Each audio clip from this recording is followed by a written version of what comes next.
Hey guys, it's Bruce. Welcome to ConvoCourses podcast. We're doing this live, no script. I'm going to do something I don't normally do, which is to just go ahead and answer questions directly from YouTube and from TikTok. This one's all about you guys. I am working on some stuff in the back end, but I want to build this community. So let's answer some questions. Starting off with TikTok. My man Sean Dot Robinson says, I have a network plus, a security plus, a bachelor's in cybersecurity. I'm open to any route into the door. Any advice? Yes. Okay. So there's a couple things that you can do. There's a couple things that you can do that what I would do if I were you. Number one, evaluate where you're at currently. What field are you in? If you have a field, right? So whatever field you have and whatever skills you have, you could take some of those to start to help you to figure out determine what direction you want to go in. Meaning, if you have background in retail, if you have a background as in the healthcare sector, if you have a background in coming from the military, whatever the case may be, right? That should help you to direct which way you want to go. Now, let's say you have none of that. Which way do you go? What I would look for is look local. Look local because there's going to be some local jobs who are looking for the skill set and the hunger that you have. Look for the ones that are always looking for people is going to be your local cable and internet companies. They're always trying to get people, and you might be laughing like, I don't want to be a cable guy. But see, the thing is, cable guys, they have a great introduction into the networking piece. Part of our job as IT professionals is to know networking. How do networks work? How does this IP talk to this other IP? How do the packets go across? What kinds of media that you have to use to get that data from point A to point B? Whether it's Wi-Fi using some kind of radio signal, or whether it's Cat 6 or coax, you'll learn that stuff as a cable guy. So that's a good way to get your foot in the door. They have to know some networking stuff. They have to know IP addresses. They have to know basic things. So to get your foot in the door, that would be a great way. There's other ways you can do it too. Military is an option. Most people are not. I don't recommend that to everybody. It's not for everybody, right? I don't even tell my kids to go. It's just not for everybody. So if that's not a route for you, then close that door off. Um, but another place you can go to is the federal government is actually looking for people right now. Not the military. There's other parts of the federal government that are looking for people who have your background. Like, I mean, they have a bachelor's degree. If you go to whitehouse.gov, let me see. Go to whitehouse.gov. They've got a whole push to find technical people, to find people who are looking for technical work. Excuse me. You got federal cyber jobs, you've got federal tech jobs, federal AI jobs. Let me show you guys my screen. If you guys happen to be watching me on YouTube, you'll see the screen. So I'm on whitehouse.gov, and it's preparing our country for cyber future. If you go to service for, let me see if I can find a good way for you to find this site. I believe if you go to Google or Bing or whatever, you type in whitehouse.gov, whitehouse.gov, well, not .com, not .com, not .com, service for America. That's it. Service for America. Go to go to Google, type in White House space service for America. You'll see a whole bunch of this huge push for the federal government to find people to fill these jobs, because there's a huge gap, a huge technical gap. Now I know there's all this talk about AI is going to take jobs. You shouldn't do IT because AI is going to listen. That shit's probably 5-6 years away. AI is not there yet to take anybody's jobs. I mean, maybe some editing jobs or something like that, maybe, I don't know. But right now, We need people. I'm telling you, like in the last 5, 6 jobs I've been in, they cannot find enough people to do this work. And there's all this political talk about, oh, there's no jobs and oh, Americans' jobs are being taken. Listen, Americans don't want these damn jobs. They're not applying for them. The jobs that they exist, maybe not in FANG, maybe because the stock market's going up and down. FANG is like Facebook, Meta, Facebook, Apple, Amazon, Netflix, and Google, right? And probably you could throw Tesla in there. These are the top blue chip stocks, and their stock is so big that they affect the entire NASDAQ. They affect the whole. So the news media constantly focuses on just them, and so when their stock goes down, they'll start letting people go, and then the media gets all over it because they love bad news. Like, oh, they just laid off 3,000 people. The market is bad. There's healthcare industry. There's the government sector who's starving for people. There's financial sector. There's infrastructure. There's all these different sectors that are looking for cloud technicians. They're looking for cloud AWS people. They're looking for cloud Azure people. They're looking for cybersecurity people. They're looking for help desk people. They're looking for, but people are not applying for it. And just to give you some more background, like what's happening right now is the last 5 jobs I've had, like there's nobody under 35 in my office. There's no Gen Z people that I've worked with personally.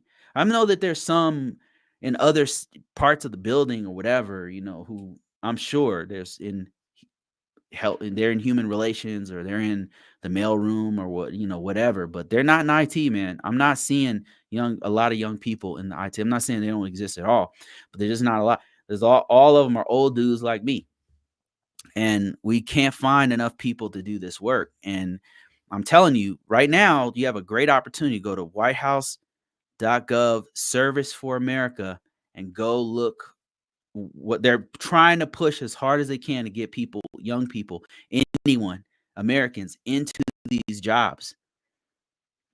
I mean, the last few jobs I worked, most of the people applying they're usually immigrants. I'm working with probably 25% of the people that I work with are they're naturalized immigrants, because Americans, I don't know what is happening with Americans who've been here for a while, for 3-4 generations, but they are not taking IT jobs. I don't know what is going on. It's just weird. It's actually just weird. So I don't know what to say. These jobs do exist, but you got to apply for them, and don't get discouraged just because you couldn't get that first job. You got to keep going and over again. You only fail if you quit. Keep applying for jobs. Don't get discouraged just because the first one didn't work out. Whitehouse.gov. Yeah, whitehouse.gov, and you can also just go to Google and just type in White House space service service for America, and you'll find what I'm talking about. Found it. Awesome. Great. Somebody said, Bruce, say that again. Whitehouse.gov. Go to Google, go to Bing, wherever search engine. Whitehouse.gov space service for America. Or just type in, I think you can even just go to Google and type in service for America. That's what they're calling it. They're looking for people. Yeah, go to Google or Bing or whatever, type in service for America. You'll find this huge push in the U.S. federal government that's looking for people, and they're looking for people not even just with a degree. They're looking for anyone.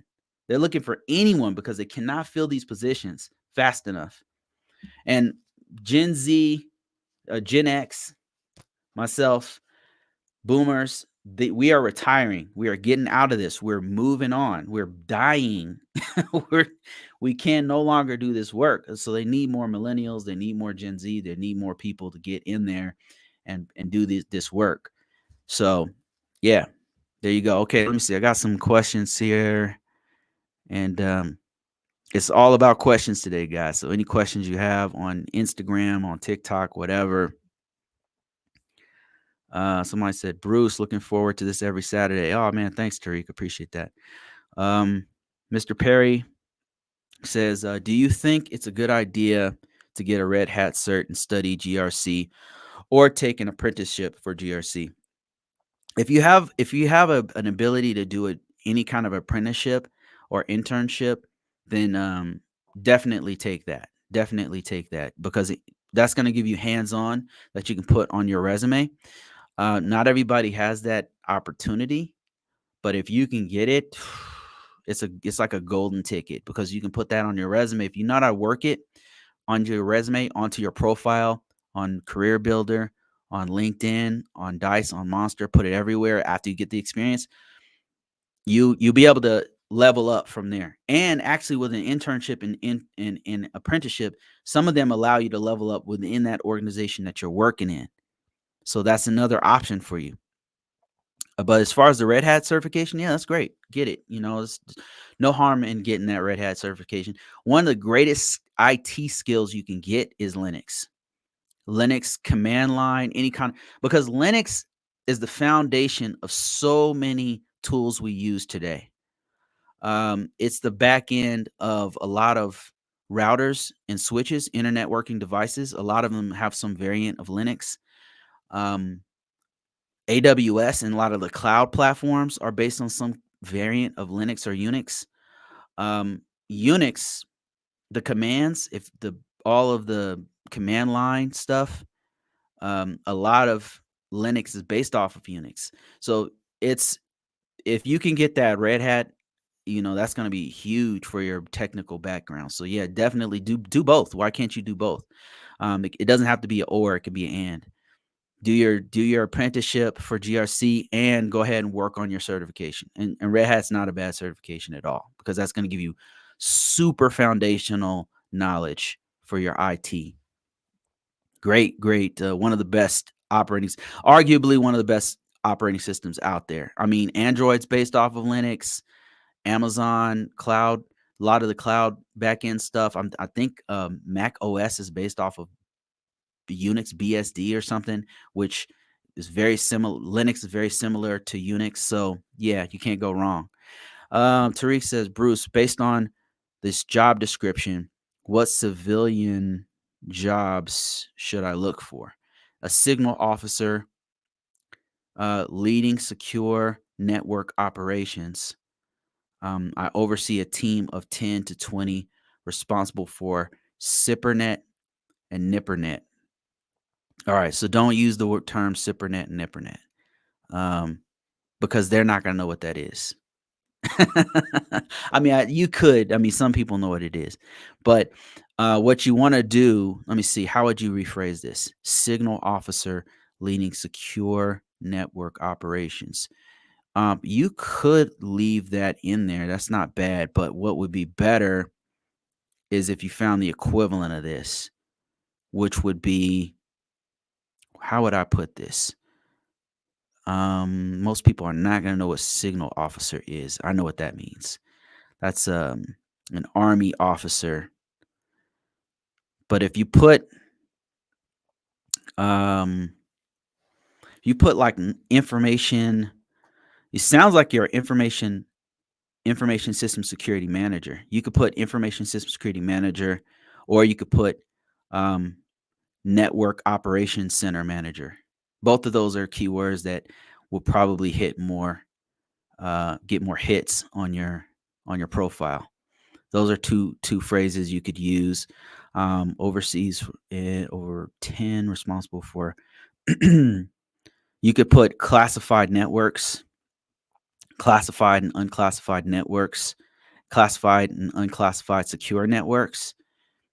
And you could put SIPRNet, NIPRNet, and then in quotation, in parentheses, classified and unclassified network, secure networks, something like that. You just want to figure out ways. Think of it this way, Tariq.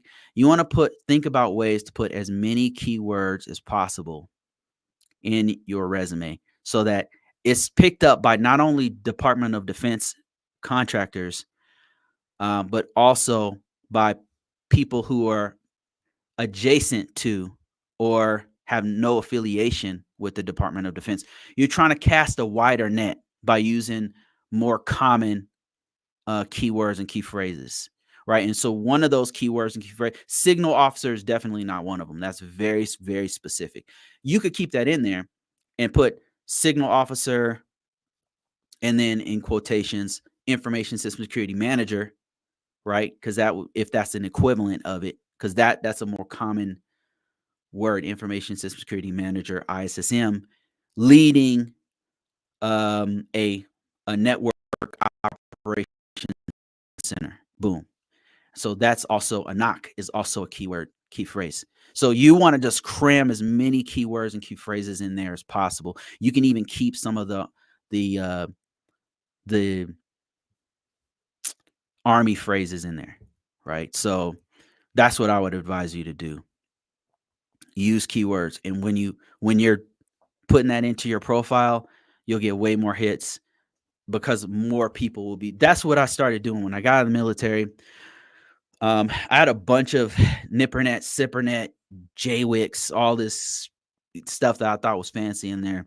But the more I start to expand the keywords, the more people would contact me.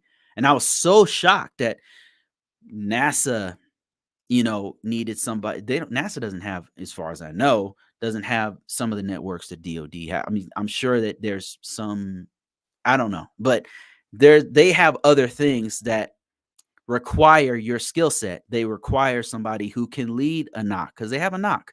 They require somebody who can help secure a secure network. Because they might not have a SIPRnet, but they have their own network that is, has sensitive information there. So you just don't want to pigeonhole yourself too much by using too many, what you call it, in baseball type terminology that nobody knows except for you, except for the Army. All right, let me see if I got more questions here. Let me check Instagram. Sometimes I get questions on Instagram. I'll be ignoring these people. Nothing on Instagram. Okay. Let's keep going.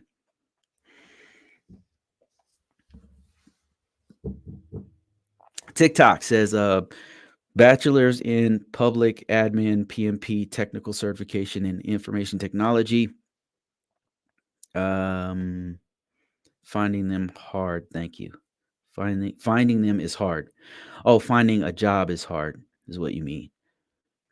Public admin. And so that's why what I do is I make it such that my resume, I make it so that they find me. And it's not about me finding them. It's about it's both ways. Think of it like a conversation where if you put enough keywords, if you put enough things in there that resonate with the audience you're trying to find, they will find you when you put their content out there. It's just like what Tariq said. He used the term Nippernet and Cybernet. I'm not saying don't use that, but how many people who are watching me even know what that is? How many people know what that is? You know what I mean? Like, so it's a secure network. Cybernet's a secure network. So you need to put that, a secure network.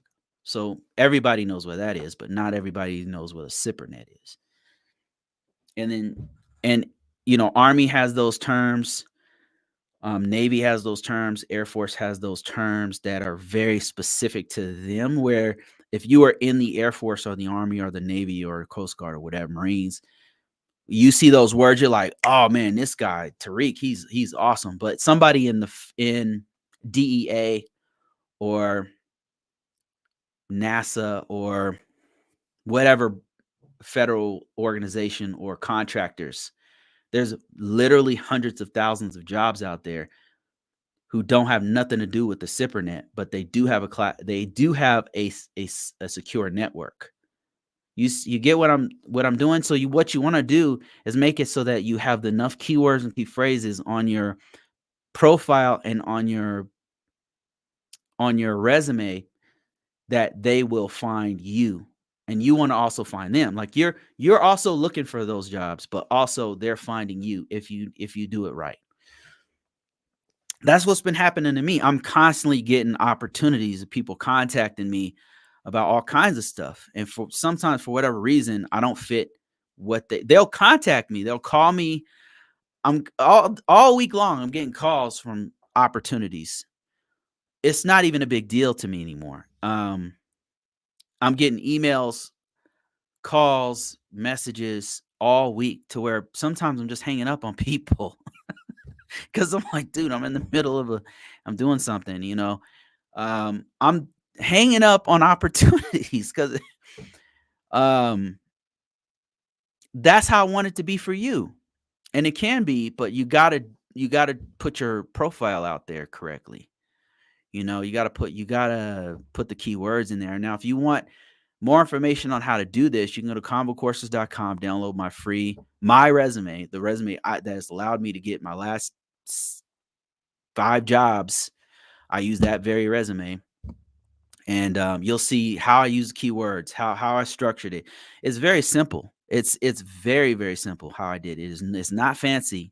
Once you see it, you'll be like, seriously, this is it. But the way that I put the keywords, the content on there is what's special. So that's what you kind of want to focus on. Let me see. Tatiana Ali. Tatiana. I love that name. Says literally was just scrolling and needed to hear that. Thank you. Oh, thank you. Thanks, Tatiana, for having an awesome name. Any advice for jobs to apply for? Any man, I wish I could read. Any advice for jobs to apply as a new cybersecurity person? Um, as a new cybersecurity person, I would you need to when you're new, you need to open up, be open to anything when you're new. Okay. And what I mean by that, I'm not what I mean is when you get into a position and it might not be the role might be not be a cybersecurity specialist or a information system security, blah, blah, blah. It might not be a data forensics specialist or something like that, but you can get into a role that is a senior help desk advisor or customer support technician, and you're doing a ton of awesome security stuff. You're doing continuous monitoring using the latest tool. You're using cybersecurity threat intelligence tools. You're using Active Directory. You're hands on with Active Directory, doing on the job training, and they're teaching you all the security features of that system and of the I don't know, MS Exchange or something like that. When you're starting out, don't get caught up in the role portion of it. Be hungry for getting more skills and getting exposure to more tools and doing more of the IT fundamentals, especially the cybersecurity stuff, and put that on your resume because the name of the game is to level up. Level up. So that's what I would encourage you all to do, especially if you're new. Like don't get too caught up inside. Don't be distracted, and don't be too caught up in the roles and the titles, because these organizations can name it whatever they want, but what you want to get on there is the skill set, and the tools is the most important thing. When you get in there. I'm excited when I learn a new tool. I'm like, shit, this might be you'd be surprised. Some of these tools, man, I can name a couple, like Splunk is one. Any kind of SIEM. If you can learn the back end of a scanner like Qualys or something, as soon as you put that shit on your resume that you have exposure to that tool and you know how to use 5 features on it, you'll start getting all these calls. So whenever I see these tools to this day, I mean, I'm an old head in this, but to this day, when I see a tool and they're using it and they're like, okay, we're going to give you access to this. We need you to do X, Y, and Z on whatever tool. And I learn it. And I'm like, damn. And then I put it on my resume, and then boom, I get calls. That's why I'm excited to use these new tools or to learn a new skill set. That's what you need to be excited about. Not so much the role. The role will come. Like you'll get that. Don't get me wrong. Like if you get that good role, it says cybersecurity, whatever on it. That's cool. Or if you can get into like a big gigantic company, that is also a key word. Those roles and those wherever you work, that can also help you out. But what I'm saying is in the beginning, focus on the skill set and the tools. Are these jobs mainly in DMV? For cybersecurity, yes. DMV is Washington, DC, Maryland, Virginia. Most of the jobs are for cybersecurity. GRC is mostly there. And the reason why is because it's just there's more people in one spot and there's more organizations for the federal government that do what I'm talking about. You've got a lot of the three-letter organizations are there, and as a result, they're surrounded by a whole bunch of contracting organizations, big and small, medium companies that all base themselves, headquarters themselves in that area because there's just so much billions of dollars for the for the legislative branch, um, for the executive branch, for the judicial branch, and they're just all there. So it's just thousands and hundreds of thousands of jobs that are right there. That said, there are other places like Colorado, where I'm at. They've got like I don't know 20 bases here. You don't know it until you come here. You're like, wow, there's so many. What is going on? There's a lot of bases here. But yeah, they got a lot of stuff going on here. Not just bases, but just a lot of stuff going on here. Southern California has a bunch. Parts of Texas, like Plano, Texas, is a gigantic IT hub there. Um, yeah, that whole area, actually, Dallas Fort Worth area, has got a ton of jobs. Austin, Texas, all the big cities. New York's got a ton of jobs, but and Miami has got a bunch of jobs. So yeah, I mean, there's other places other than DMV, but the DMV is probably the hottest, for cybersecurity stuff. But they're not the only one. Okay, let me see here. I got some other questions. Cheers from the shy. Big love. Hey, thanks, John. I appreciate you. Larry, my man Larry, how you doing, man? My man Larry. Thank you so much. Thanks for joining the chat. PBO. Oh man, I was just talking about you, man. I'm breaking up our video. That video, the interview we did. I'm breaking it up. There's some really good stuff in there. I'm like watching it. I'm watching it and like nodding my head when you're talking, man. Like you got some great content, man. You got some great stuff. We got to do it again sometime. If you guys didn't know, Professor Black Ops has an awesome YouTube channel. He is a cybersecurity compliance and cloud expert who is currently working in the IRS, in the financial and government sector. He's got a lot of awesome background, just amazing content to check out. I watch his stuff. I'm now a fan, watching stuff all the time. He needs to get on TikTok as soon as possible and ignore all the security issues with it. Okay, let me keep going. It's like you work in a knock or a sock. I used to at one time. I used to work in a sock. I was a security operations center guy for a while. Okay, let me keep going here. PBL says Nippernet, Cybernet, zero trust networking, public and private networking, segmentation. Wow, I cannot read. Or private and non-private data. Yeah, he just Tariq, man. If you're still watching, there's a whole bunch of great keywords right there. Like that's the kind of stuff you want to. PBO, if you didn't know Tariq, man, sign up for PBO stuff.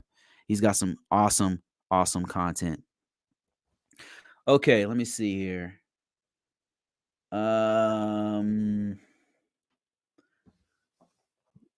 Uh, Linnell says, I'm currently residing in North Carolina, and I have a master's in cybersecurity and 9 years military experience in cryptography, cryptology. What the hell? What? Haven't had any luck with cyber jobs. Cryptology? What the hell is cryptology? Hold on a second. I'm curious. What is Is that like the study of cryptology? The study cryptology? Cryptology. Help me out, guys. I'm a little slow here.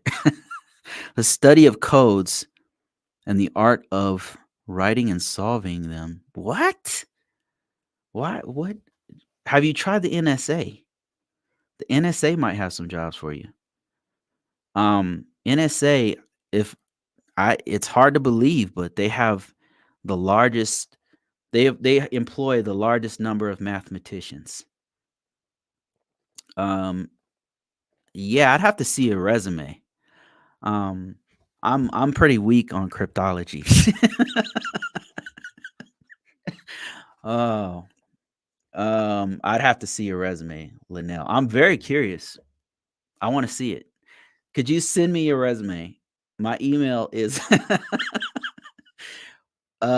it's contact@convocourses.com if you're interested. And if you send me your resume, I'll do a free assessment. I just want to see your resume, and then I'll see if I can help you to make it better and then send it back to you. Um, Ghostman says, can I get into cybersecurity as a Python developer? Hell yeah. Oh my God. Professor Black Ops, if you're still watching, like, what is your advice to this man? I'm too old for TikTok. No, no, absolutely not. People need to hear what you have to say. And TikTok is a great way to get exposure. Um, but the question is, somebody's asking, can I get into cybersecurity as a Python developer? So Python, oh my lord, Python is amazing. So Python is best one of the best scripting languages to learn for cybersecurity. How could you get into cybersecurity from there? Well, first of all, consider a couple of things. Consider AI, because a lot of Python right now is being used for generative AI. So you might want to look into machine learning. Machine learning and generative AI, you can do some crazy shit with Python with with your skill set. So that's one field. Um, I want to say cloud. I'm not too sure about that one, but for sure, machine learning and generative AI, large language models such as Anthropic's Anthropic's Claude. Um, what's the other one? Oh man, there's so many. And I'm blanking out here. But of course, ChatGPT and basically any large language model that's out right now is popular. Like, you could do some crazy shit with knowing what you know. So you might want to there's some other routes you could probably go that would be as helpful, or maybe even more so than cybersecurity. But the ways you can get into cybersecurity from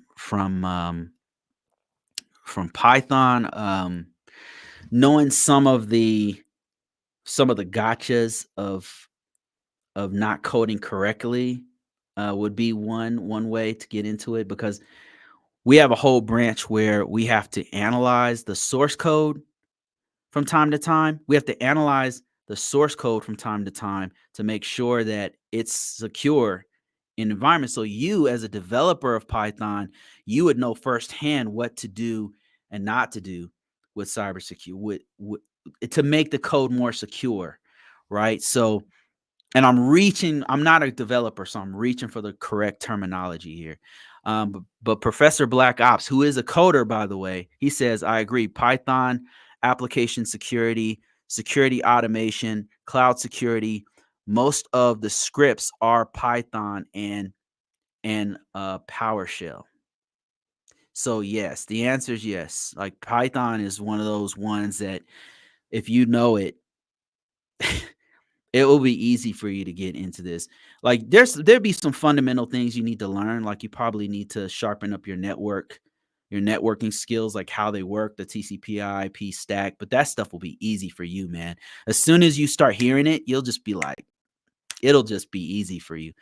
It'll be it'll be like it's like a singer knowing what chords are. You know, like you already know how to sing. You just need to know all the progressions and stuff, and it'll just start to come to you. You know, so yeah, you need to learn basic things like probably how the hardware works with operating systems, and then the protections of that. There's just some fundamental domains you probably need to know to round out your security your security background, but a lot of it will be simple. As soon as you pick it up, as soon as you read it, you'll understand. You'll be like, it'll just click, right? And then once you round out your knowledge, one way you can round out your knowledge is by taking a certification like the Security Plus. It'll just help you round out. I'm not promising you're going to take it and automatically get a cybersecurity role or something like that. I'm just saying if you were to read through it and start to learn the domains, it will just round out your knowledge base to where you pick up all the domains and you'd have a really good fundamental knowledge, but you probably already are implementing some cybersecurity wherever you happen to work, because you have to, if you're doing things like if you're writing code, I know that um, there's a few things that you need to do while you're coding to make your code more secure. There's a lot of best security practices when you're developing the code that you have to abide by. So you are actually already doing some of the main pieces and parts of cybersecurity is what I'm saying. And that's the kind of stuff you want to highlight on your resume. Hope that makes sense. And somebody asked my question to Linnell. They said, Linnell, the cryptology expert, cryptology expert. I've heard of crypto analysis. I've heard of cryptographers. Cryptology. That is interesting. I really want to see that resume. And Sean Robinson is asking Linnell, have you ever had a cybersecurity job? That's my question. Or an IT job is what I want to know. Ghostman says, why is this stuff so hard to get into? Does everyone want to get into it? That's actually a legit question. There's a couple things happening. This is just my theory, my opinion about it. From the inside looking out, I can tell you we definitely need people, and this field's not getting any younger, man. And it probably because it's very specialized, and so there's a lot of different levels you need to know before you even get to a certain positions. But even with that, like we really need more younger blood to get in this field, and I don't know why organizations and companies are not hiring more people. I think maybe the old paradigm is where they have this bar where they're like, you have to check all these boxes, and one of those boxes is a degree. And a lot of people are not getting those degrees, and so maybe they're slowing it down. I know in my particular job, what's happening is that I'm working for a part of the organization where they do these 4-month background checks. And so somebody will try to get into the job, and then it takes them 4 months. And then by the time, at month 2.5, you're like, I already got a job. Never mind. That's what's happening at the current job I'm at. At the previous job I was at, it was Verizon. And the problem there was they had a really high bar because we were consultants. So we had to know all these different skills. They weren't focused on degree. as much as like skill sets, because we would have to go in and we would be a lead consultant for 4 or 5 different companies. And so we were the one speaking to the CEO. We were the one. So they needed somebody with a lot of experience. The job before that, again, it was with NASA, and they just had a problem. They wouldn't pay people enough there at that one, and then they had a shaky. It's always something like it. They had an issue with the contracting. It was always something. There's a lot of hoops to jump through, is what I would say from the end. This is just my opinion about it. It just seems like there's a lot of hoops, and it discourages people from getting in. With this whole Service for America thing that the White House is doing, that the federal government's doing, I think they're trying to lower the expectations and the bar to pull more people in to do more on the job training stuff. Is it hard? There is a learning curve. I wouldn't say it was. It's not a low hanging fruit job. Like, you're gonna have to do some work, and I think that discourages some people. Is it hard? It's not. It depends on the part of cybersecurity you're going into. Cybersecurity is a very big umbrella. There are some that are hard, because I guarantee you what Linnell is doing, cryptology, is hard as hell. Not everybody can do that. She has a big brain. Linnell is special. And then my man who does Python, not everybody can code. That it's hard. And then my man PBO, Professor Black Ops, also super smart. There's some very technical, super smart people in their job. Some of the stuff they do, not everybody. I'm just being completely honest. Not everybody can do that level of logic. If you're a coder or something like that, it's just, it gets hard. But I mean, there's other levels to it. It's not all hard. It's not all difficult. There is a learning curve, but it's not all super hard. The cybersec guy says Tatiana certification is key. Start with the OS training, get familiar with the OSs like Linux and Mac OS. So that's some advice from somebody who's in the field. Ghostman says, you got to cater your resume to the job you want. Yeah, that's exactly right. Let me see. Ghostman says, can you become a millionaire doing this stuff? If you start your own company, yeah, if you started your own company, right? Like right now, what I could do is I could go on sam.gov, where they have bid for contracts, and I could start a company, get a DUNS number, assemble a team of people who can do the work, and then go ahead and apply for these contracts. And then if I was able to win a few of those contracts, I could win 2 or 3 different contracts. I will be on the road to making, I mean, it depends on how I organize the company and stuff, right? Like, so there is a way you could do it as an employee. I don't know about that, but I can tell you this. I do know a millionaire who is an employee. I know a man who frequents this, who watches me, who is a multimillionaire, who was an employee of companies, and all he did was he's just super smart with his money. He'd get in the company, max out his 401k. They do matching. He gets to the companies that do the matching. He'd max it out, and he just kept doing that. Kept doing it.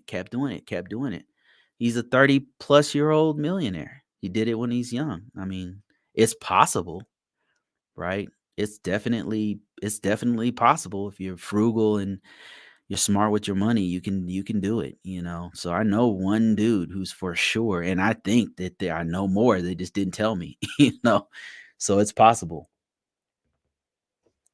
Ghostman says, I'm really good at Python, but all I have is a high school diploma. You can do it.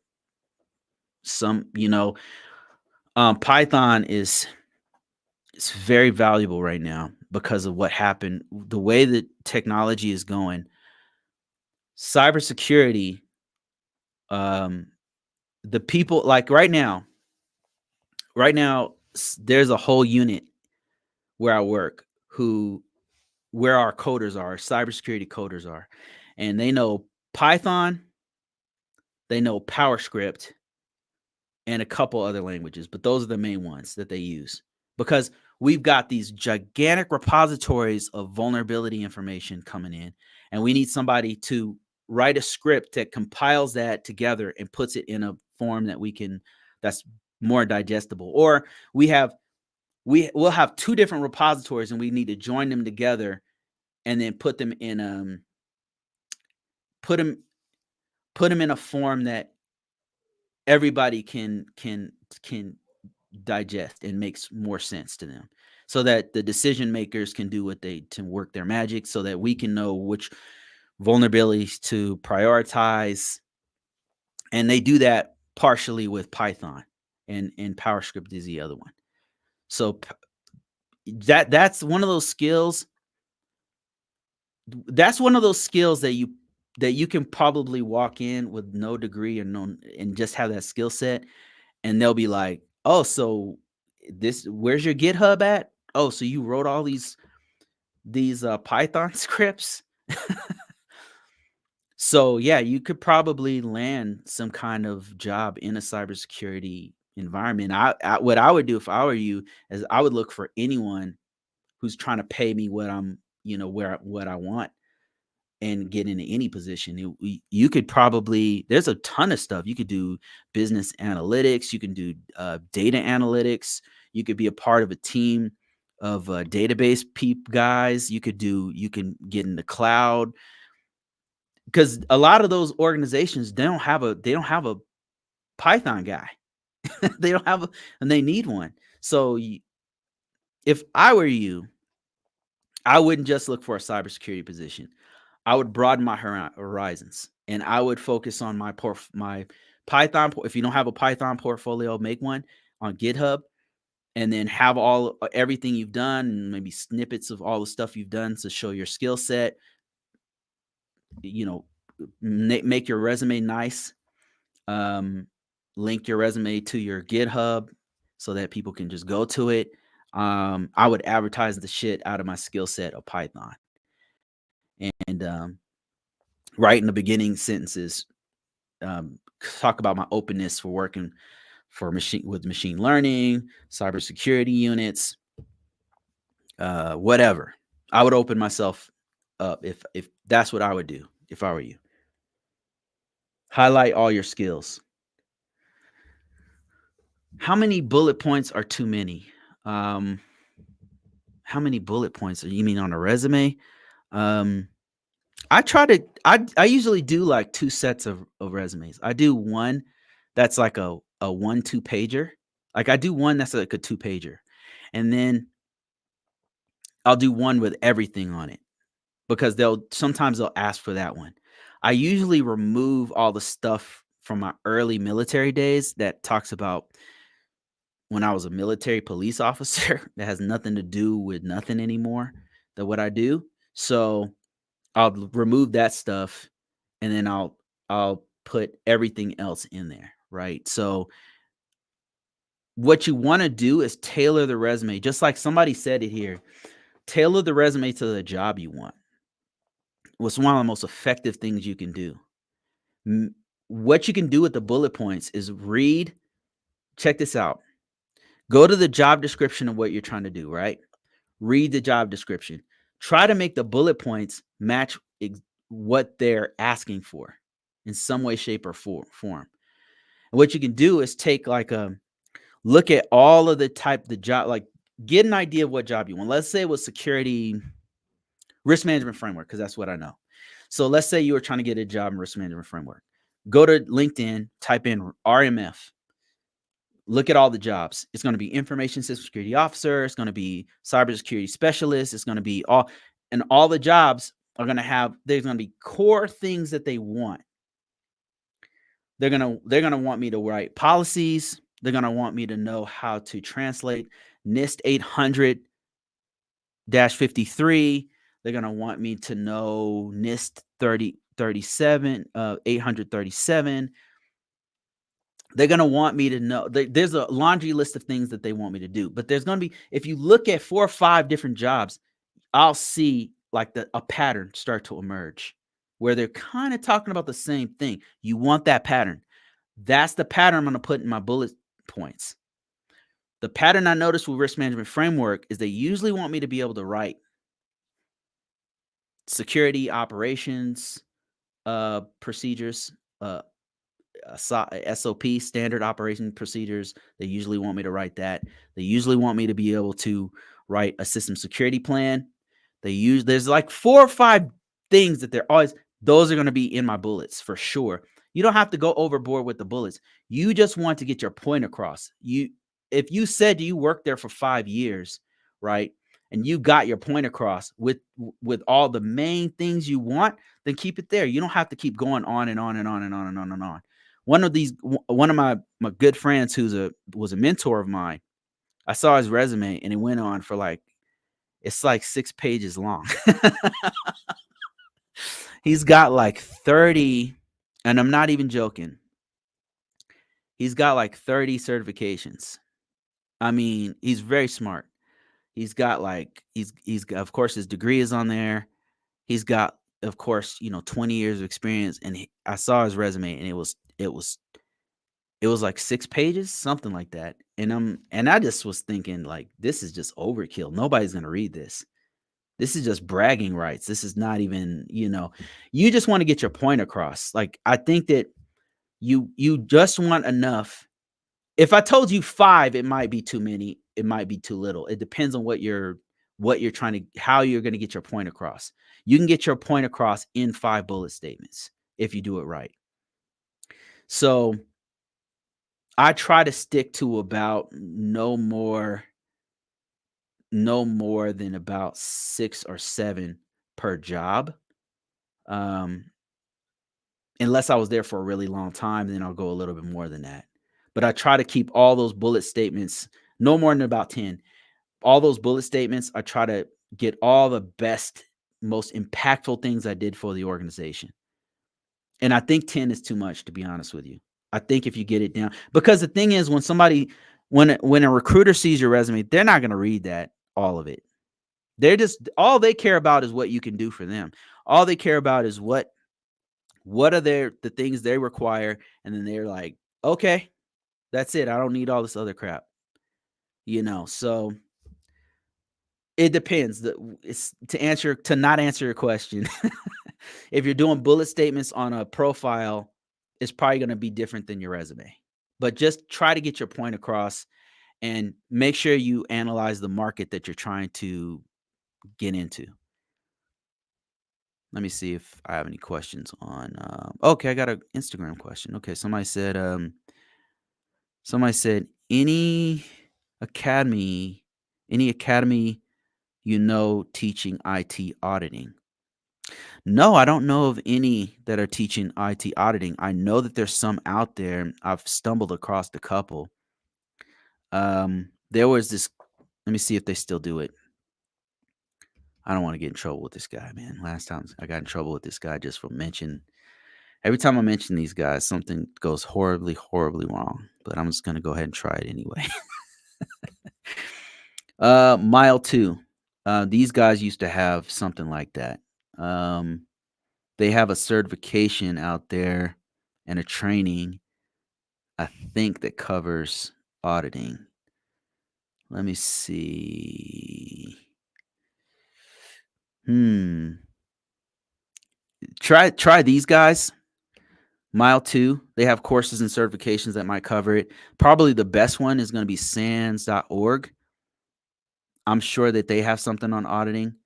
Sans.org is one you want to try. Another one, oh man, what's another one? Sans.org. I'm sure. Another one is the CISA from ISACA. They might have some training programs for their CISA certification. So there's a few different auditing high level auditing programs and stuff that you could try out there. So that's just a few. Hope that answers your question. Let me see.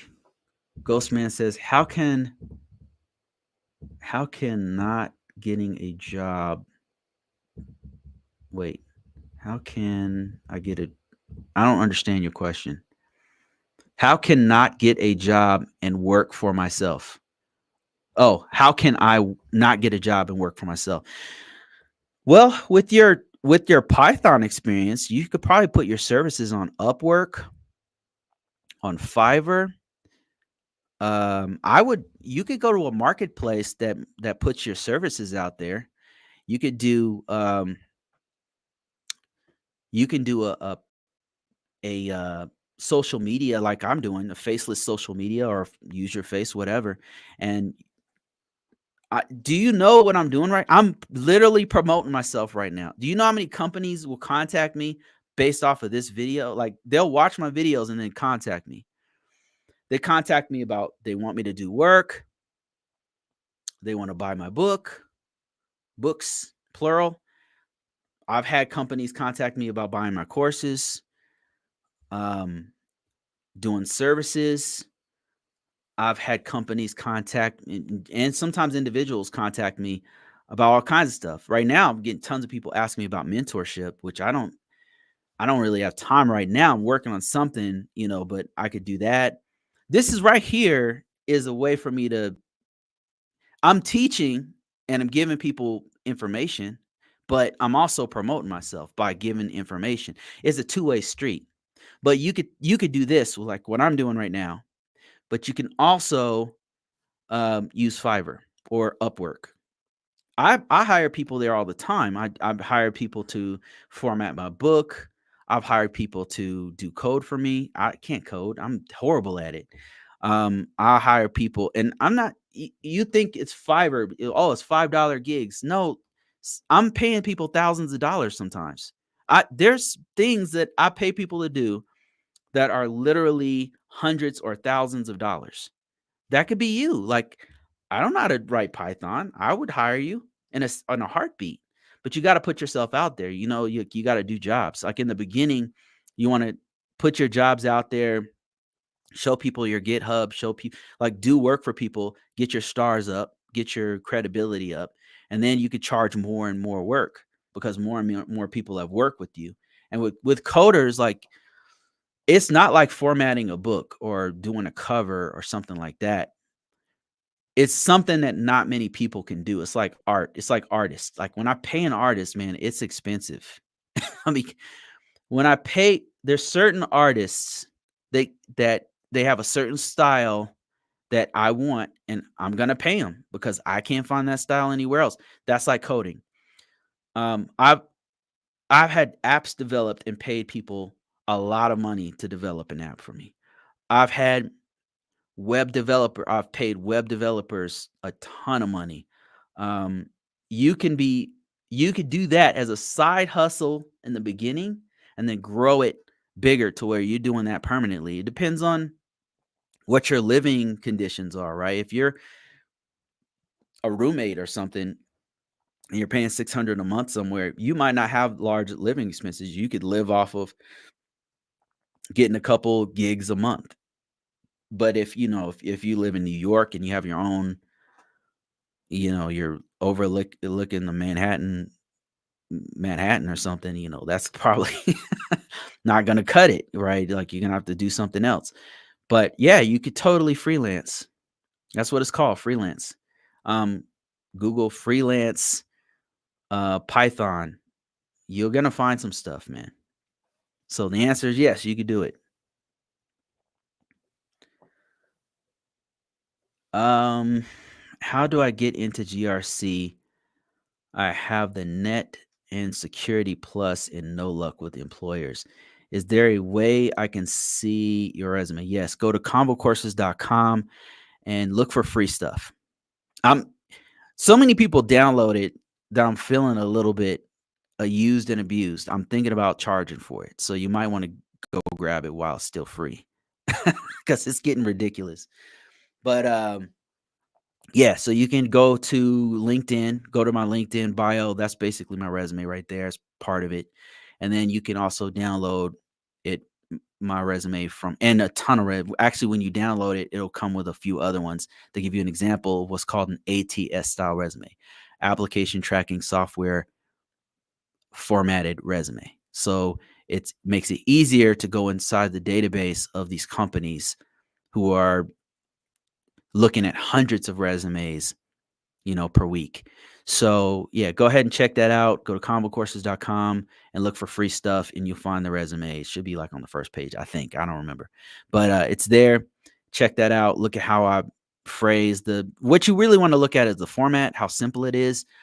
And you also want to look at the content. How did I structure what I said I did? The impact. I focus on the impact towards the company, and I focus on the keywords. Like what keywords in my category, which is risk management framework and NIST 800.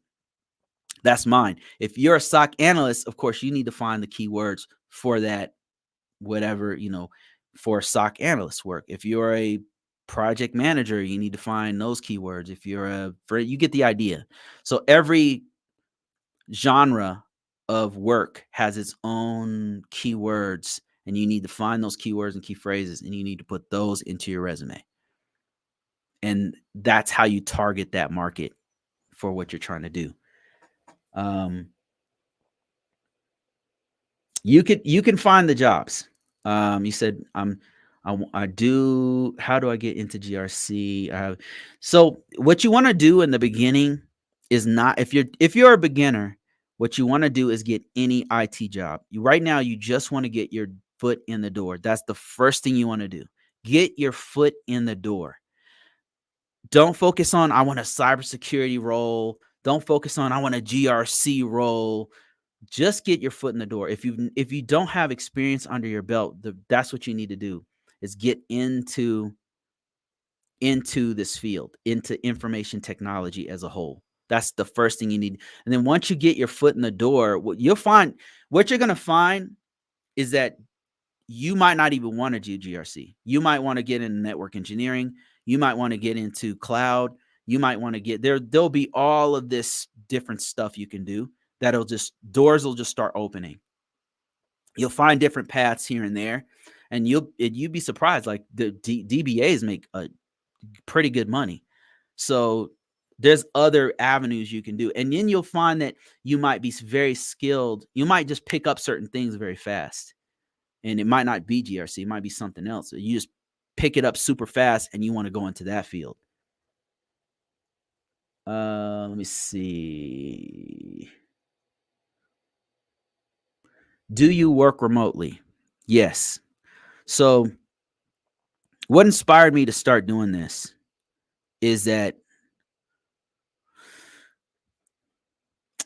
I started doing things that I didn't think were possible.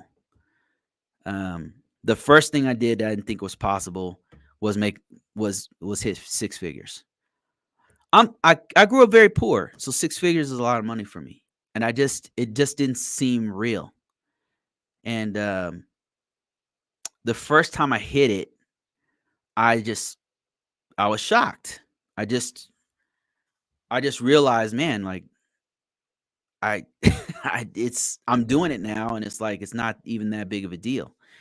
And then the next thing I did was I started working remotely, making six figures, and I'm like, this is crazy. Like, what's going on here? Like, what else can I get? And I realized, like, a lot of people are struggling. They have kids. You want to be home. You don't want to be stuck in a commute in DMV area on a 3-hour commute. You want to be home with your kids. Like, people have different situations. And I try to, start telling people, like, this is possible. If I can do it, you can do it too. Here's how I did it. And it's not, it's going to take you some time. I'm not saying, you do a security plus and instantly you have six figures. No. No. Okay. So let me just clear that. Let's just clear that up. That's not how it works. It took me a long time to get to this point, But I realize I'm very blessed. I'm blessed. Like I bitch and complain about my job or whatever, and I'm not hiring people and stuff. But I'm blessed, man. I get to stay home with my kids and work from home. I'm making pretty good money. I really can't complain, but this can be you too. Like I'm a high school dropout. I know it doesn't seem like it, but man, I come from super humble background. Like I came from the hood ass ghetto, man. We had nothing. Shout outs to my mom who made that shit work. We had nothing. And I was her firstborn. I saw everything, bro. I saw some shit. I could tell you some stories that you would not even believe. And here I am. Like now I realize how far I've come to get to this point. And if I can do it, if I can come from where I came from to this point where I'm working from home, making six figures, I'm starting businesses, I'm buying properties. If I can do this, you can do it too. And it's not much, to be honest with you. Where I'm at right now is not shit. I should be way farther. You know, I definitely have a long way to go, right? But when I look back, I'm appreciative of how far I've come. And working from home, working remotely was a milestone that um man, it was I'm able to take care of my kids. I mean, a couple jobs I had, I was able to travel while I was working. It really shifted my life. It really turned everything around. It's possible, is what I'm saying. Is the first step is to realize it's possible. That's the first step, is to realize it is possible. And to be honest with you, it's not even that big of a deal. I thought it was. When I didn't have it, I was like, it doesn't even sound real or possible. It's real and it's possible. I'm doing it. So the next stage is something else. I'm working on that now, and when I get there, I'll let you know. I'll be like, yo, here I am, and I'll tell you exactly how I did it, just like I'm doing right now. Okay, let me see. Got more questions. Coast says, what's the next step after help desk to go towards security? NIST admin, system admin, then SOC analyst. Help desk is a great role. It's very pivotable. That's a new word. It's very pivotal because you can pivot to different areas. Like you can go from help desk to being a manager, a help desk manager, or a help desk supervisor would be that direction you could go. You can go a more technical route where you specialize in, like you said, a system admin for Cisco, for a system admin for firewalls, a system admin for servers, a system admin for insert system here. So you can go from help desk to being more technical and more skilled in one thing and specialized. Or you can go my route, which is more governance, risk, and compliance documentation. To get into security, one of the best things you can do is do SOC analyst. If you are in a position where you can be a SOC analyst, system admin will be fire too, to be honest with you, because that gives you insight. That's something I never did, was to be a server admin. I was never a server admin. That's something I have very little experience with. And when I get in meetings, it's very clear I was never a server administrator, because they'll ask me questions like, "Hey, you don't know this?" I'm like, I never did that, so I don't know that. But what I did do was SOC analyst, and so the reason why I say SOC analyst work was pivotal was that it helped me to know how deep the rabbit hole goes with cybersecurity. It was super fun. I had a great time learning the information. It gets into data forensics, which was so cool. It gets into like breaking down the packets. You know, it was just really fun. I really enjoyed it. And then from there, like I could have. There's so many. It just opens up so many doors. You can go into forensics. You can be a SIEM administrator. You could focus on. You can even go on a fire. You start knowing a little bit about firewalls because you know the packet stuff. You could go into all these different security tools. You have to know all these security tools. You have to know a bunch of methods that pen testers use to penetrate a network. You learn a little bit of blue team stuff, protecting the network. You learn a little bit of red team stuff, attacking a network, because you got to know if you have to know enough about an attack to know what it looks like when it's coming in. So you're getting exposure to so many different facets to cybersecurity that it deep and they're all deep too. So I would say SOC analyst, cybersecurity analyst is another word for it. Another role that they call it. It was to this day, like I I learned so much in that role that it when somebody asks me questions, like I have some idea what they're talking about. It exposed me to what CVEs were on a real deep level, working directly with the vulnerability management team, incident response. This it just makes you touch all these different parts of cybersecurity as a whole, encryption, like all kinds of stuff. Whereas a system administrator, they also have exposure, but they're usually on one system. So here's the issue with system administrators. Normally, if you're a server administrator, a system administrator, you are good on like one operating system. Like you are an admin on just Microsoft servers, or just Red Hat servers, or you're a system admin on just firewalls, not even all firewalls, just Palo Alto firewalls. Like, you know that one thing. Now, it translates well if you're going from one firewall to another firewall, or if you're going from one network interface, network device to another network device, like from Juniper to Cisco. But not if you're going from firewall over to servers. Like, there's a lot more you have to learn. Does that make sense? But SOC analysts, I'm seeing all the logs. I'm seeing what Red Hat logs look like. I'm seeing what Microsoft logs look like on what systems.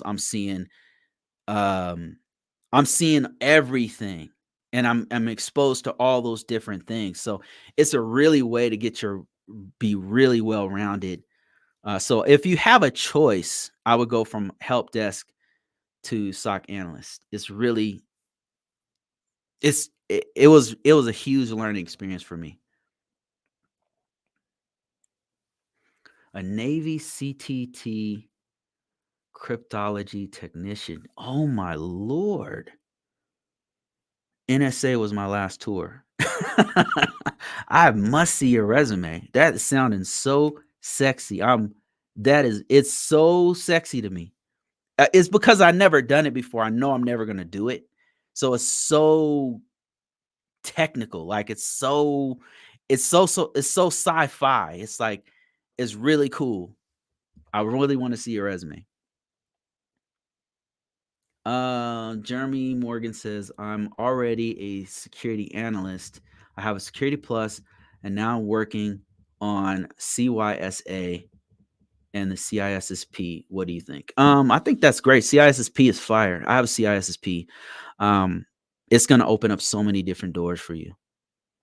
I would focus on the CISSP next. I would focus all your energy on the CISSP. There's a few things in my life that I can point to and say that shit completely changed my life. Working from home is one of them, and getting a degree definitely had an impact. There's certain people in my life I can point to and say that person, like, had I not met this person, X, Y, and Z wouldn't have happened. One of the things on my list of things that absolutely changed my life was the CISSP. Um, I talk shit about it. It's not like passing the bar. I stand by that. But it absolutely opens so many doors that it just it's the way that it's not the certification itself, it's the credibility that comes with it. Like as soon as you get it, there's so many organizations that have so much they have so much respect for it that when you get it, it just opens up all these doors. And it opens up a lot of high paying jobs. It's just a really good certification. So I would say from where you're at, having been a security analyst, congrats, by the way. You got your security plus, good. Next thing you want to do is go for that CISSP. Go for the CISSP. Forget the CYSA or whatever else you're doing. Go straight for that one. And then just get that certification because it's life changing. Um, you don't have to have it, right? I know plenty of people who don't have it who are badasses. Like Professor Black Ops he's a badass. Like when I'm talking to him, like, okay, this guy knows what he's talking about. This guy knows what he's talking about. It's one of those guys, doesn't have a CISP, but you don't absolutely need it. But when you get it as a newer person coming in, when I got it, man, it completely changed my life. It was transitional. If you're 20 years deep in a cloud certification, you probably don't need it, right? It's just a checkbox for you. Like John, he probably doesn't need it. But folks that are when you're starting out, when it's going to impact your career. I'm telling you, Jeremy, it's going to change your life. When you get it you put that stuff on your resume. The couple people contact me and say, "Oh, I have a CISSP. I've 7 years of experience and I can't find a job." I'm like, "That's bullshit." That's bull. Your resume is jacked up. There's only one reason why, and it's your resume is jacked up. Okay, looking for more questions here. Let me see what we got here. Let me see what we got.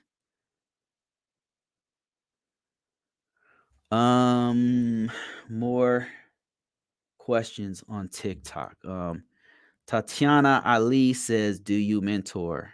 No, I'm not currently. I'm working on it. I'm working on something where I can do mentoring and stuff. I would like to mentor a few people, but I want to do a structured. So it's funny. Like every week, I'm getting 4 or 5 people asking me that. So I definitely need to do something. Can you say your email again? It's contact@convocourses.com. Or you could just message me here on TikTok, and then I'll email it. I'll send it to you.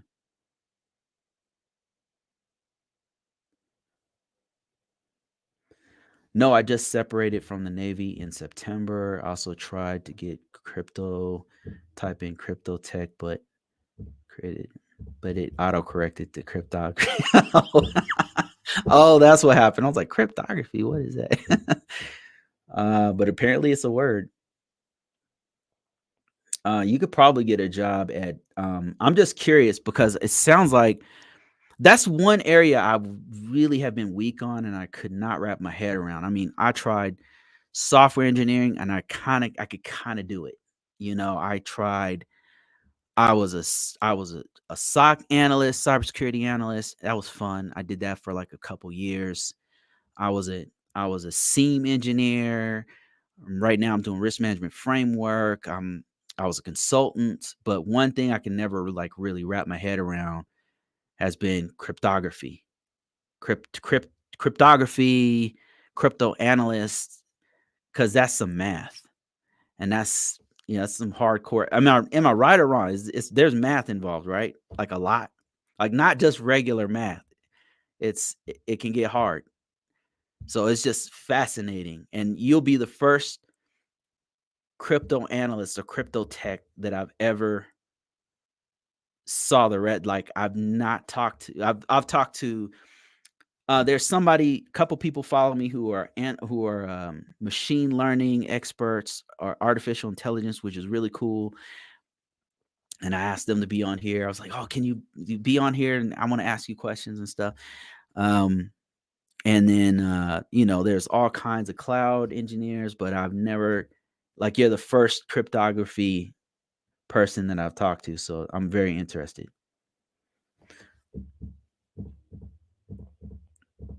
Okay, let me see. I got a few more questions.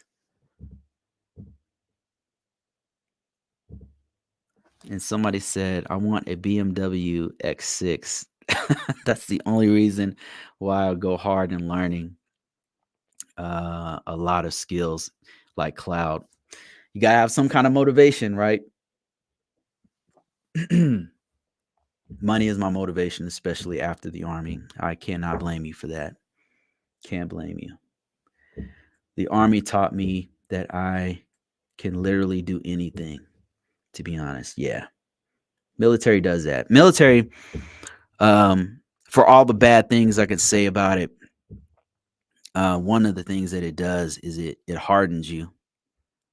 It hardens you in that you have a really hard tasks or really difficult people you have to deal with, or really um, sometimes really incredible missions that you go on. Right? It's not all just killing people and breaking things, right? It's there's some really cool stuff you get to do there. And every now and then you'll do something real special, and and you travel the world. You have to deal with different cultures and different religions, and different people from all over the different walks of life, right? You meet all kinds of people, and Hollywood and media will have you believe that all you do is shoot at things, or you know jump from helicopters or fly plane jets. If you're in the Air Force, everybody's like, "Oh, so you fly planes?" Like, no. um, but there's something. It's like you're getting pushed to do things you just didn't think that you were capable of, and it really pushed me. I had no idea. And there's some things that you'll do that you just didn't know that you had in you. I mean, when I first went into the military, I was I was a nerd. Like I just didn't I did not know I was so good with weapons. I was really good at it. I was good at weapons, and then I started going to the gym. I bulked up when I was in the military. I was in great shape. I didn't know that was possible, right? I just didn't. I had no idea. And then, um, man, I went to the military. I got a degree after being a high school dropout. I got a degree and certifications, and I just had this one mindset. And I would just set my mind to something. I just would not stop. And that was something I learned. I figured out that I could do in the military. I just push your limits, and then you just do it. And so that's one of the great things about it. If you're thinking about it, and it's not a bad gig, but like I say all the time, don't go in for just one reason. I didn't go in for one reason. I went in for multiple reasons, because it's going to test you to the point where you're like, why the hell? What did I do? Why did I do this? But if you have multiple reasons, you always fall back to those multiple reasons.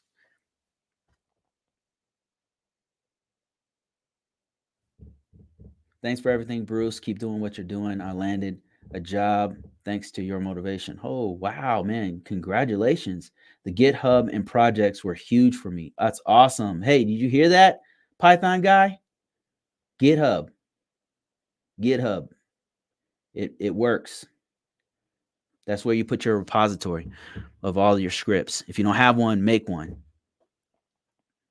Tatiana says, where do you suggest to build a profile or employers, LinkedIn? Or Tatiana, I recommend that you do it on as many platforms as you can.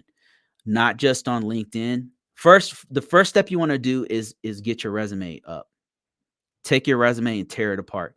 You want an example of how to do one? Go to ConvoCourses.com and then find my free resume. You can literally download my resume. It's my real resume that I've used on the past 4 or 5 jobs. You can also go to my LinkedIn. Just type Bruce CISSP. You'll find me, and then you'll see how I word things there, how I put it together. And it's not by no means a perfect resume. It's not, but it's gotten me like 5 jobs. It's worked. So I focus on keywords and all that stuff. Focus on your ATS style resume first is what I'm trying to tell you. You don't have to get that from me. You can go grab it off Bing or Google or whatever, or ChatGPT or wherever. The next thing you want to do is take that ATS style resume and upload it on the top 10 job aggregators. So just to name a few: LinkedIn, Dice, Indeed.com, Simply Hired. I think you could load yours there. Career Builder, ZipRecruiter, USA Jobs, and the top 10 in whatever country you're trying to do. Warning, it will work. If you did your resume right, if you do it like I'm telling you, it will work and you will get contacted. And you'll have to vet all the people who contact you. You'll have to vet each person that contacts you, because you don't want all the jobs, right? You're only looking for one good ass job. So just keep that in mind.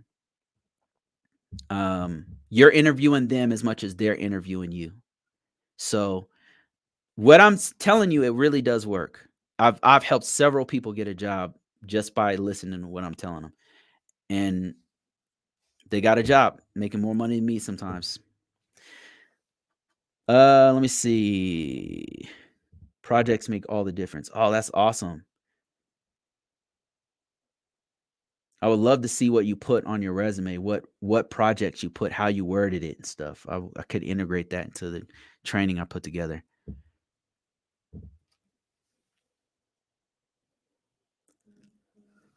And I'm almost done, guys. I've been talking for about an hour and a half, but I got a few more questions on TikTok.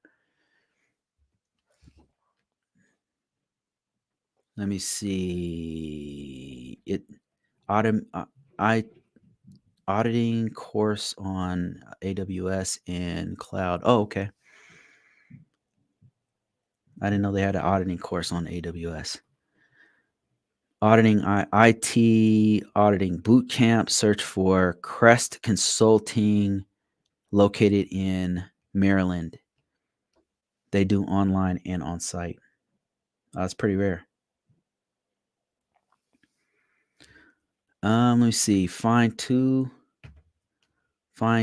people with companies that use technology. Do some kind of assessment. Build portfolio. Wow, this man knows. This guy's on top of it. If you do this, they'll come to you.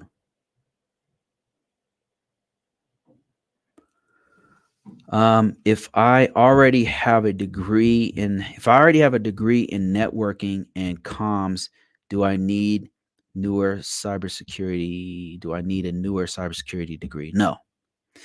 And the reason why is because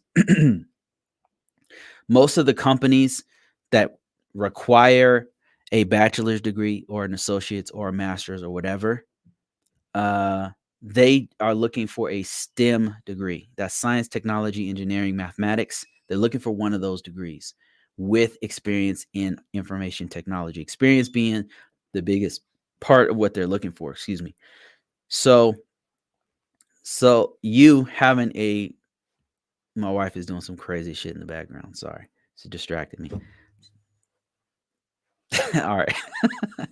So you being a network, having a degree in network and comms,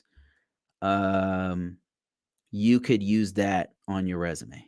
You could totally use. You don't need a cybersecurity degree to get a cybersecurity role. I don't have a cybersecurity degree. I have an information technology degree from University of Phoenix. Not exactly Yale. Okay, let me see. Who else has questions here? What can I do with a cybersecurity associate's degree? You can get a job. I mean, what they're really looking for is not a degree or an IT or a certification. What they're really looking for is experience. So that's what you really want to work. What you really want to work on and focus on is experience. Experience with projects, experience with that's why I said GitHub, because GitHub is showing your work. GitHub in labs, like do a lab, GitHubs with freelance work. You want to focus on your experience as much as possible. That's what you want to really focus on. I hope that makes sense. But the degree is really helpful, you know.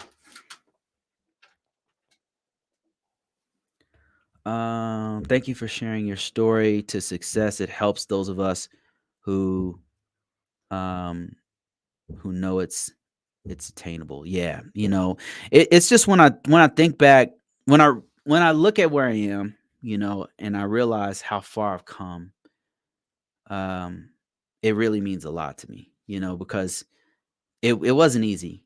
You right. It was not easy, but the very first step was to believe it was even possible. And you usually when I saw the way that I saw it was possible is I saw somebody else do it. I saw somebody else make 80 or 100. I saw somebody else working from home.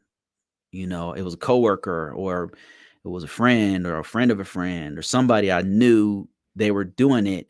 And then I was like, damn. So, man, if I could work from home, man, I could take care of my kids. I could,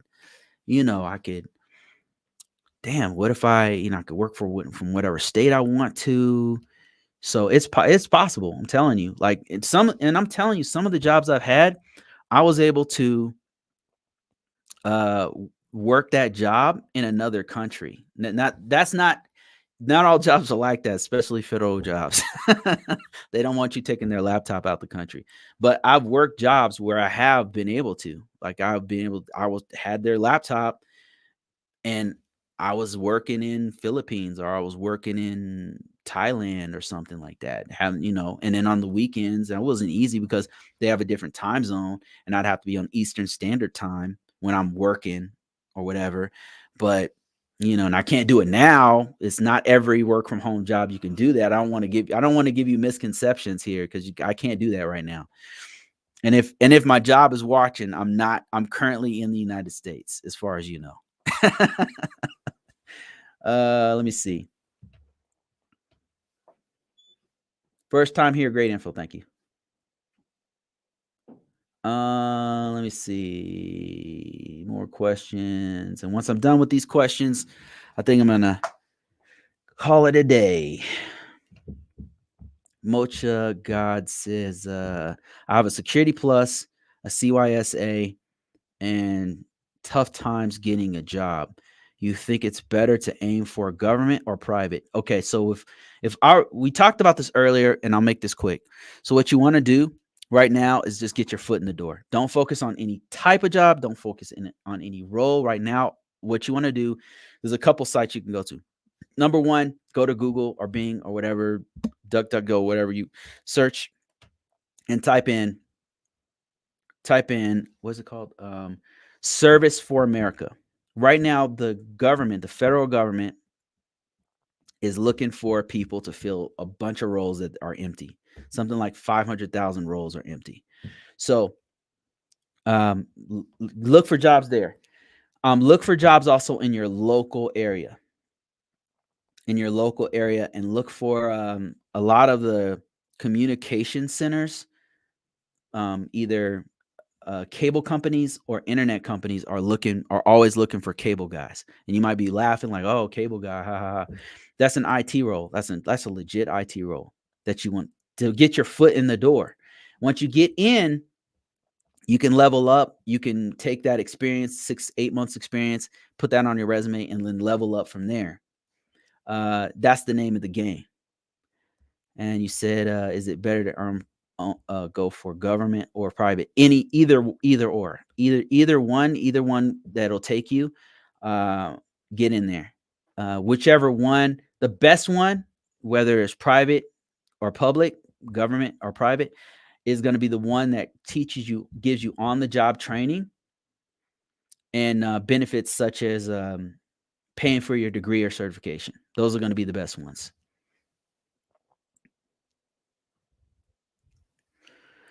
Let me see.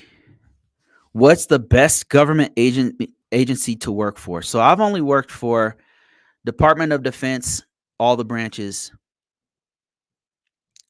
Department of NASA, DHS, and I think I'm forgetting one or two. I think I've worked for one other one, but I don't. Those are the ones I worked for. Out of those ones, they all suck. um, they all suck equally, I would say. There's good and bad to each one.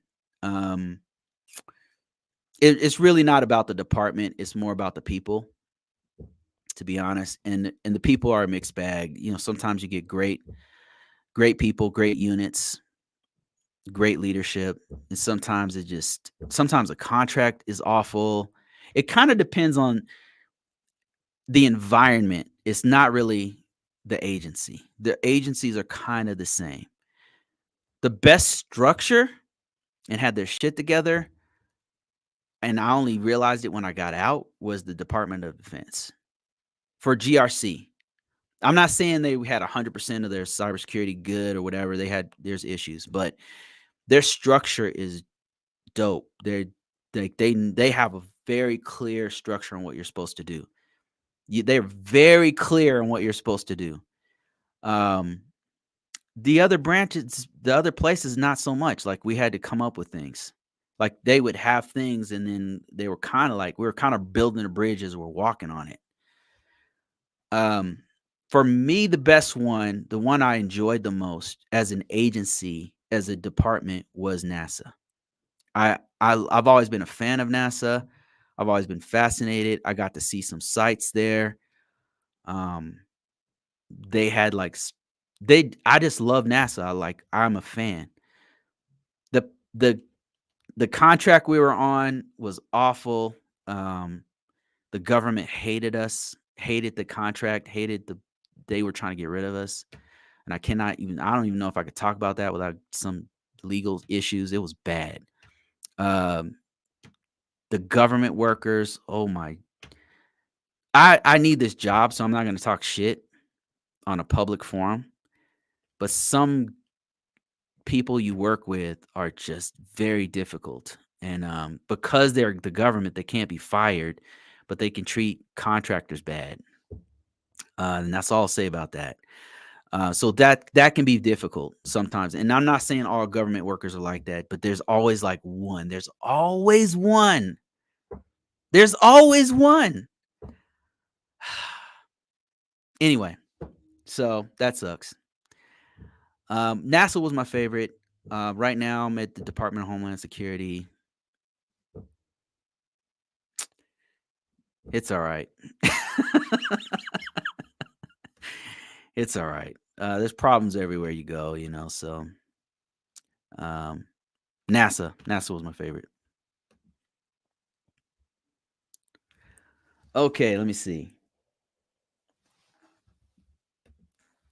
Larry, my man Larry says, I work for the government as a federal employee, and I say start with which agencies are offering full-time telework.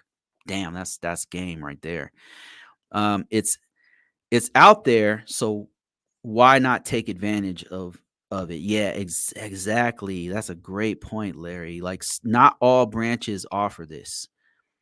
And so there's not that many DoD positions. I think recently they started being more contracting positions that offer it, but so far DHS offers it, has it. As long as it's in the United States, you cannot leave.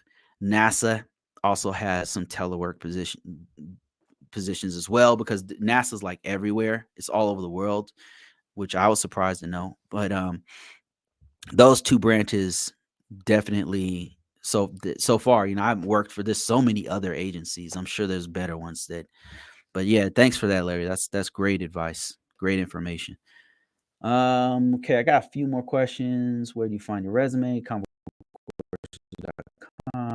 Somebody said, how can you acquire experience when they don't give you opportunity as a graduate for a couple of months? This is a very good question and legit question. There's a few ways that I would pursue it. If you are a coder, you want to use GitHub and put your portfolio out there because that qualifies as experience. If you are a network engineer, you can do projects, setting up networks, fixing networks, put that on your resume. If you, no matter what you do, you can do projects, you can do freelance work. If you are a student, you can reach out to your university and see if you can get an internship or an apprenticeship. Sometimes they have them. They're not very good at advertising it. Try to be a working student. If you happen to be in a university right now, you can try that. So there's different things you can do. I'm not saying it's easy. You probably right now want to focus on, if you have no experience, focus on the local area to find jobs in the local area for IT work. Another thing you can do is right now, limited time. If you see this 2 years from now, it probably no longer exists, or 3 years from now, whatever, is go to Google and type in Service for America. And right now, the federal government is doing this push to get as many people in as possible because there's not a lot of Gen Zs that are signing up for IT work. And it's too bad because they make great money. I mean, they pay pretty good. I'm a sys engineer and just having a hard time transitioning to cyber. One thing you want to do, Mocha, is to focus on your resume, focus on all the cybersecurity things that you've done. If you're a system engineer, you've definitely done a lot of cybersecurity. You need to highlight that on your resume, on your ATS style resume. You want to highlight all the times you've done patching, that's security. All the time you've upgraded the antivirus software. All the times you participated in vulnerability management. All the times you've done inventory, because that's a big part of cybersecurity as well. If you've ever been a part of change management, that's part of cybersecurity as well. There's a lot of things in cybersecurity that it's not all hacking and pen testing, right?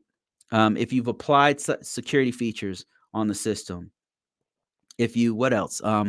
If you've done configuration management on the system, you've been a part of the configuration management team. If you've written documentation, including user documentation, if you've written it for other systems, your parts of your team, like a work instruction, any kind of standard operating procedures, all of those count because documentation is a huge part of governance, risk, and compliance. Cybersecurity is a gigantic umbrella that includes many different things other than just the technical aspect of cybersecurity. And you want to highlight all those things. I guarantee you've done a lot of those things. Another thing is monitoring logs. Now, you might have been looking for, is the system up? So you're looking at the logs to see if the system is up or down or whatever. But in those logs is also cybersecurity stuff. So that's part of continuous monitoring. You just need to know the keywords that cybersecurity technical recruiters are looking for. They're looking for, you can find the keywords. If you download my free resume, you'll see it there. But you don't have to use my resume. Okay. I'm not trying to promote this free. Like not getting nothing out of it. What you want to do is go to LinkedIn and then type in cybersecurity. Look at the jobs, look at the people's resumes, and you'll see a bunch of keywords there. You don't have to use my resume. Just look at the keywords of whatever you're trying to get into, and then try to incorporate those into your resume. Continuous monitoring means looking at logs. Put the word continuous monitoring, the phrase, in your resume. Whenever you've done patching, that's vulnerability management. That's the word we use. Vulnerability management. Put that in your resume. All all the security tools you've used, if you've used a scanner, if you've looked at the scans, if you've in any way, shape, or form participated in the policy, the procedures, any kind of documentation is also part of it. It's a part of if you've ever done disaster recovery, meaning the system went down and you guys had to migrate the data to another system, or if you guys had to uh, do contingency planning for the system. If the system goes down, what are we going to do? That's another thing. That's another key thing in cybersecurity. They're looking for that types of thing, that kind of thing in cyber. And so you got to put those things. If you want a full list of what I'm talking about, best security practices, go to Google, type in best security practices, but you can also go to something called CIS, Charlie India Sierra, V8, version 8. And that'll have a breakdown of all the best security practices that if you'll know it, like when you see the list, there'll be a lot of things on there that you wouldn't think are cybersecurity, but are that you've done before. They need to be on your resume. Is it hard to get into tech jobs right now? I mean, I think that there's a learning curve to tech in general as a whole. The jobs are out there, they do exist. The thing about tech is that you gotta really try. And a lot of people just give up if you have to try, if they get denied, they fail. You only fail if you quit. You gotta continue. It's there's a learning curve. It's not easy. I'll say that. It's not hard, but it is not easy. So if you're trying to get in this field, it's gonna take effort. But the rewards are amazing. I work from home. I make 130,000 from my job. It's not, to be honest, it's really not even that much. Like, as for as many years as I've put in, I should be making more, to be honest with you. But I'm working from home. I'm doing what I want to do. So that means a lot to me. And that's why I take a lower amount of pay. So is it hard? I would say not. It's not easy. It's not it, and that's why like a lot of people give up. And thank you for that gift, Mocha, and other people who give me gifts. I appreciate that on TikTok. All right, guys, I think that's about it. Thank you for following me. If you guys want to continue this conversation, I'm on ConvoCourses.com. I'm on ConvoCourses.net. I'm on Amazon. I'm on YouTube. I'm on Facebook. I'm on LinkedIn. I have a presence. Just sign up for everything. I'm always coming out with new stuff, posting things mostly for free. And my whole thing is just to help people, because if I can do it, you can do it. All right, guys, I'm out. Thanks, Larry. Appreciate you, man.